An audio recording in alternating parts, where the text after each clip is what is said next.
Friends, Google का एक नया अपडेट आया है जिसका नाम है गूगल स्पैम अपडेट। आप जानते हैं कि गूगल का एक पहले भी अपडेट आया था मार्च के अंदर, जिसके अंदर बहुत सारी वेबसाइट्स का ट्रैफिक बहुत ज़्यादा डाउन हो गया था। बेसिकली गूगल का वो जो अपडेट था वो एआई कंटेंट को कम करने के लिए था। एआई के आने के बाद लोग क्या कर रहे थे कि वो एआई से कंटेंट जनरेट कर रहे थे और अपनी वेबसाइट्स और ब्लॉग पे डाले जा रहे थे, जिसका यूज़र के लिए बिल्कुल कोई भी मतलब नहीं था।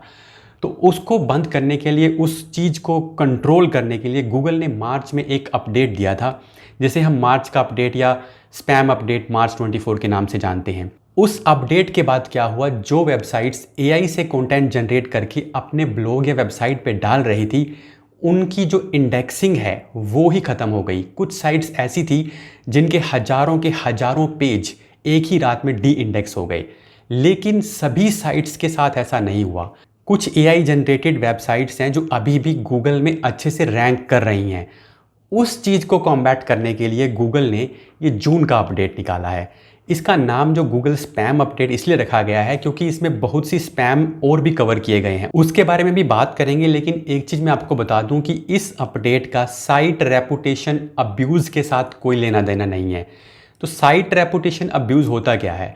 देखिए, कुछ बड़ी बड़ी वेबसाइट्स हैं जिसमें, जैसे कि बहुत बड़ी वेबसाइट्स हैं। अब इंडिया के अंदर मान लीजिए टाइम्स ऑफ इंडिया है, हिंदुस्तान टाइम्स है, या मैं एग्जांपल के लिए बता रहा हूँ, मतलब मैं ये नहीं बोल रहा कि ये साइट रेपुटेशन अब्यूज़ कर रही हैं, लेकिन ऐसी बहुत बड़ी बड़ी वेबसाइट्स हैं जिसमें आप फोर्ब्स को मान लीजिए। तो ये कुछ साइटें हैं, ये क्या करती हैं, इस तरह की बड़ी बड़ी साइट्स, मैं इनको नहीं बोल रहा, लेकिन इस तरह की दूसरी साइट्स क्या करती हैं, ये अपनी वेबसाइट पे स्पॉन्सर्ड कंटेंट डाल देते हैं, किसी थर्ड पार्टी का कंटेंट उठा के अपनी साइट पे डाल देते हैं। तो उससे क्या हो रहा है, उस कंटेंट का उस वेबसाइट के ओरिजिनल कंटेंट से कोई लेना देना नहीं है। लेकिन उससे क्या हो रहा है, अब जब आपका कंटेंट किसी बड़ी वेबसाइट पे आ जा रहा है, मान लीजिए कोई ऑथर है फोर्ब्स का, उसने आपके साथ बात की और कुछ लेन देन के साथ क्या हो गया कि मान लीजिए आपका कोई कंटेंट फोर्ब्स पे चला गया, तो उससे क्या होगा, आपकी वेबसाइट की अथॉरिटी एकदम से बढ़ जाएगी, जिससे आपकी रैंकिंग इंप्रूव हो जाएगी। तो गूगल ने इस चीज़ को फाइंड आउट किया और गूगल ने बोला है कि अगर कोई भी वेबसाइट्स इस तरह का काम करती हैं तो वो उनको मैनुअल पेनल्टी देगा। इस चीज़ को जब ध्यान से समझ लीजिए, वो उसको मैनुअल पेनल्टी देगा, और साइट को नहीं बल्कि सिर्फ उस पेज को मैनुअल पेनल्टी देगा।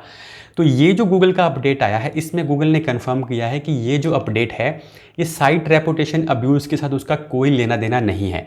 अभी मैनुअल पेनल्टी क्या होता है ये मैंने अपने एक वीडियो में गूगल सर्च कंसोल के अंदर मैनुअल पेनल्टी के अंदर कवर किया है, आप उस वीडियो को देख लीजिएगा, उसका लिंक मैं ऊपर कार्ड में डाल दूंगा। यानी ये अपडेट साइट रेपुटेशन अब्यूज़ के बारे में तो नहीं है, तो किसके बारे में है, तो ये है स्पैम के बारे में। अब स्पैम कौन कौन से टाइप का होता है एक बार वो मैं आपको बता देता हूँ। देखिए, स्पैम में बेसिकली 3-4 तरह का स्पैम जो है जिसको गूगल ने डिफाइन किया है। जैसे एक है एआई कंटेंट, जिसको स्केल्ड कंटेंट बोला गया है। तो एआई कंटेंट में होता क्या है, लोग अपने एआई से कंटेंट जनरेट कर रहे हैं, बस जनरेट कर रहे हैं और लगातार अपनी वेबसाइट पे डाले जा रहे हैं, जिससे एकदम से क्या हो जा रहा है, उस साइट को बहुत ज़्यादा ट्रैफिक मिल जा रहा है, उसकी रैंकिंग बढ़ जा रही है। तो जब एक साथ इतना सारा कंटेंट आ रहा है तो दूसरी साइट उससे कम्पीट ही नहीं कर पा रही हैं। तो गूगल ने इस चीज़ को कॉम्बैट करने के लिए ये किया है। तो ये स्पैम का एक पार्ट हो गया। दूसरा है एक्सपायर्ड डोमेन। अब एक्सपायर्ड डोमेन को लोग यूज़ कैसे करते हैं, मान लीजिए वो कुछ मिलती जुलती रेलेवेंट निश की एक डोमेन को बाय कर लेंगे जिसपे ऑलरेडी बहुत सारे बैकलिंक्स बने हुए हैं।